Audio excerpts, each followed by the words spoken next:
Dan kita akan ke Kang Ujang Komarudin. Kang Ujang, lawatan Presiden Republik Indonesia Prabowo Subianto bertemu dengan Presiden Joe Biden dan juga Presiden Xi Jinping. Apakah bisa berdampak juga pada politik domestik di Indonesia?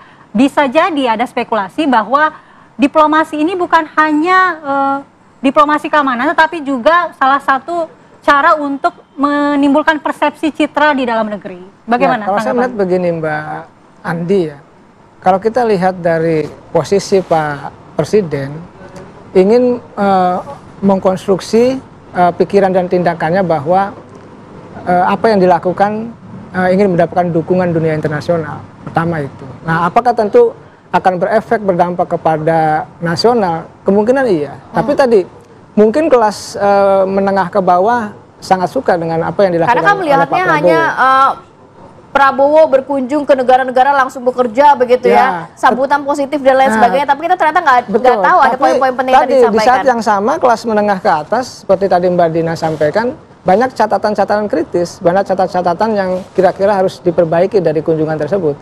Tetapi saya melihat kelihatannya posisi Indonesia posisinya ingin ada di jalur tengah, karena kita tahu bahwa Amerika ini gajah, Cina juga gajah gitu, maka Indonesia ini jangan sampai terjepit. Nah, dalam konteks itu bersahabat menjadi penting.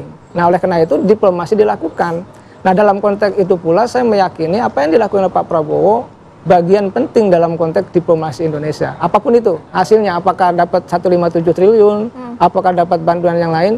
Cuma catatan yang penting lagi bagi saya, misalkan kalaupun ada kerjasama yang dibangun, misalkan terkait dengan ekonomi ataupun bisnis, itu yang diundang itu jangan hanya kelas menengah ke atas, misalkan Kadin itu. Bagaimana UMKM dikembangkan? Ini harus mulai. Masa mungkin di pertemuan-pertemuan berikutnya kali. Nah iya, oleh karena itu saya ada titik-titik di mana ketika Pak Prabowo ingin membangun dampak yang lebih positif bagi Indonesia, misalkan, maka tadi pengusaha-pengusaha kecil terus didorong. Saya ini boleh juga, mohon maaf izinnya, ini jaket hasil UMKM dari Garut. Maksud saya dalam konteks itu bagaimana pengusaha kelas bawah itu bisa mendunia, bisa juga bersaing dengan level-level internasional. Nah, dalam konteks diplomasi, saya mengatakan, saya ingin bolehlah berstatement gitu, bahwa apa yang dilakukan Prabowo ingin memastikan Indonesia bersahabat dengan keduanya, walaupun dalam posisi kita untuk bisa resiprokal, untuk bisa seimbang dalam konteks kepemimpinan dalam persaingan global.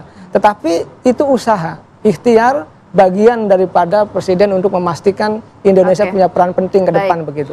Oke, itu poin dari Kang Ujang. Saya mau ke Pak Muhadi. Pak Muhadi, kalau melihat tadi ada komentar dari dua narasumber lainnya begitu ya. Pak Muhadi, kalau melihat dari mungkin gaya kepemimpinan, gaya bergaul Prabowo Subianto sendiri kan pasti berbeda dengan presiden-presiden RI sebelumnya begitu ya. Apa catatan Anda? Apakah nantinya ini ada beberapa hal yang tadi disampaikan Mbak Dina yang juga bisa menjadi hal-hal kritis begitu Pak Muhadi? Jangan sampai nih Indonesia salah mengambil langkah sehingga terlihat tidak netral lagi. Terlihat mungkin condong ke salah satu pihak begitu. Bagaimana Prabowo Subianto harus bisa menjaga hal ini? Ya, saya kira upaya untuk menunjukkan bahwa kita tidak condong kepada salah satu pihak sudah selalu kita lakukan. Indonesia sudah selalu menekankan posisi itu, misalkan dengan mendorong negara-negara Asia Tenggara untuk mengadopsi pandangan yang sama tentang Indo-Pasifik melalui Asian Outlook on the Indo-Pacific misalkan. Itu adalah upaya Indonesia untuk menunjukkan bahwa kita tidak berpihak dalam kompetisi itu, tetapi lebih bersifat inklusif dan seterusnya. Itu saya kira sudah lebih dari cukup dan semua sudah memahami posisi Indonesia dan Asia Tenggara. Nah, tetapi yang lebih penting lagi dalam kaitan ini, saya kira saya setuju dengan Bu Dina tadi, lawatan kepala negara yang baru terpilih ke negara ketiga itu selalu lawatan pertama yang dilakukan oleh kepala negara yang baru terpilih itu menunjukkan di mana posisi negara yang dituju itu gitu. Nah, ini yang saya kira menjadi catatan yang menarik bagi saya adalah karena ini sekali lagi menunjukkan apa yang saya sampaikan di awal tadi, bahwa kita ingin memainkan peran besar, tetapi kita halang oleh realitas bahwa ternyata di sana ada kekuatan-kekuatan besar yang menentukan kondisi geopolitik itu. Gitu. Nah, kalau kita sebenarnya ingin memainkan peran besar, nah peran besar apa yang kita ingin mainkan? Kita ingin menjadi pemimpin di ASEAN, kita ingin menjadi pemimpin di negara-negara Global South, ya kita opini yang negara-negara itu. Negara-negara itulah yang kemudian menjadi prioritas pertama kita untuk dikunjungi. Gitu. Nah, tetapi dengan kunjungan ke negara-negara besar itu, makanya saya tadi menyatakan bahwa apakah ini merupakan satu strategi untuk memperoleh reputasi, meningkatkan reputasi kita di dunia internasional, atau ingin menunjukkan bahwa kita ingin memainkan peran yang aman, bermain dengan cara yang aman di antara kedua kekuatan besar yang sedang berkompetisi itu.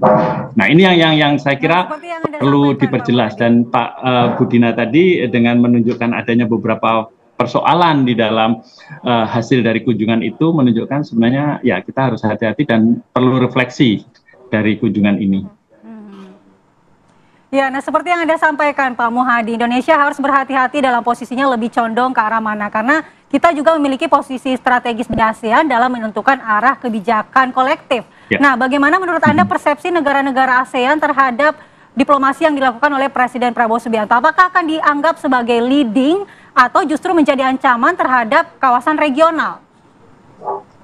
Ya, itu yang saya kira masih harus ditunggu ya. Tadi saya kira saya setuju dengan Budina tadi gitu ya. Kalau ini dianggap sebagai sebuah move yang lebih bersifat individual Indonesia tanpa berkonsultasi dengan negara-negara Asia Tenggara yang lain, saya kira mungkin ini menggambarkan bahwa mereka juga menjadi lebih bersikap negatif terhadap apa yang dilakukan oleh pemerintah kita, gitu, Presiden Prabowo dengan lawatan-lawatan itu, karena mereka membayangkan bagaimana Indonesia akan memainkan peran penting kalau ternyata Indonesia melakukannya dengan cara sendiri, unilateral. Gitu ya.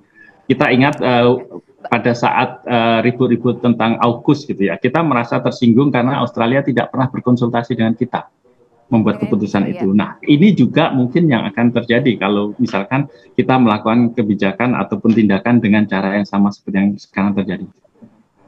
Oke, Mbak Dina, dua pertanyaan. Implikasinya apa dari poin-poin yang tadi Anda sampaikan yang dikritisi? Yang kedua adalah, apakah selain juga mungkin kita bisa mengambil peluang nih, potensi apa yang bisa ditingkatkan lagi, atau peran apa yang bisa ditingkatkan lagi dari posisi Indonesia lebih strategis lagi nanti di kawasan Asia Pasifik dengan adanya pertemuan tersebut? Jadi menurut saya masih bisa dikoreksi, karena masih bisa dikoreksi, mumpung belum terlalu jauh, maka kita perlu betul-betul menyampaikan ini kepada Bapak Presiden. Jadi koreksi pertama itu adalah kita harus menjelaskan kepada negara-negara tetangga mengapa posisi itu, mengapa priority programs Pak Prabowo menjadi penting untuk diangkat sekarang, apa dan sebagainya. Hasilnya tolong nggak usah disampaikan ke publik. Oke. Karena dalam banyak hal diplomasi bisa itu persepsinya berbeda-beda nanti ya. Itu proses. Diplomasi itu proses. Diplomasi itu esensinya negosiasi sampai kedua belah pihak bisa menerima dan kita bisa move on ke level yang lebih tinggi berdasarkan kesepakatan yang ada. Koreksi yang kedua, saya usul agar Pak Prabowo itu mengurangi lah terlalu tampil sebagai bintangnya dalam diplomasi. Tolong digerakkan dulu Menteri Luar Negeri Sugiono. Karena seandainya Pak Sugiono melakukan kesalahan, bisa dikoreksi Pak Prabowo. Gitu ya. Dan Menlu ini punya peranan penting untuk bisa mendengar. Indonesia itu sebagai negara besar yang sudah dikenal sebagai jembatan dalam banyak isu, ada iklim ya, kita ini bergerak cepat sekali soal iklim, ada soal pembiayaan, soal pengembangan industri, energi, pangan, air, macam-macam kita punya agenda, itu nggak mungkin bisa ditangani semua oleh Pak Prabowo. Ketika masuk ke meja Pak Prabowo harus ngomong di media, tolong diberi teks, supaya memang diplomasi itu kesannya begitu ya, tapi bahasa yang digunakan, istilah-istilah yang digunakan itu sudah ada satu kebakuan. Harus terarah. Harus terarah sesuai karena prinsipnya kesetaraan antar negara, 2 negara, 3 negara itu ada istilah-istilah yang sensitif. Dan itu hanya bisa diketahui oleh orang yang setiap hari negosiasi dengan mereka. Pak Prabowo cukup tahu bagian mana yang dia harus gongin gitu lah ya. Tuh, jadi yang ketiga masukan saya, Pak Prabowo tolong dikurangi memberikan military salute. Mungkin Bapak selama ini spontan gitu ya. Tapi military salute itu salam pertama hormat salam hormat yang seperti itu menunjukkan kita tidak equal. Ada ranking, itu hierarkis sifatnya. Dan Bapak bisa lihat waktu Menhan Amerika Serikat menyambut Bapak pakai begini, beliau nggak kasih salam balik. Itu udah menunjukkan, aduh Bapak, makanya jangan diulang lagi ya Pak ya. Jadi kita sebagai diplomat yang ditunjukkan oleh Presiden RI ini juga harus dijaga juga betul, ya. kita harus equal. Oke. Ya baik, kita akan mengetahui juga apa sebenarnya tujuan positif yang ingin dicapai dari pertemuan ini. Tentu ada juga sisi positifnya, tidak hanya kita kritisi, dan kita akan kembali lanjutkan pembahasan, tapi kita harus jeda terlebih dahulu. Saat lagi di Apa Kabar Indonesia Pagi.